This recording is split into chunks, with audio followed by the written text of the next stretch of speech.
My name is Shivani. Welcome back to the channel. So today is the lecture 2 of percentage. So we will find how to find the percentage of any number. By we can see in this method ki 13 out of 25. So to solve this we must understand ki what this percentage means per 100. जब हम किसी भी number को 100 से compare करते हैं, that is if I got 25% marks, that is 25 out of 100 and that will be 25%. So what we have here, that is 13 out of 25.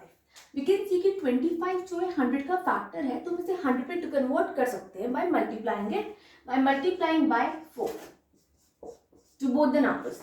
13 fours are 52 and 25 fours are 100. It means you got the number 52 out of 100 and that will be equal to 52%. So in this way you can find percentage very easily by converting the total to 100. So thank you. If you like the video, please like, share and subscribe.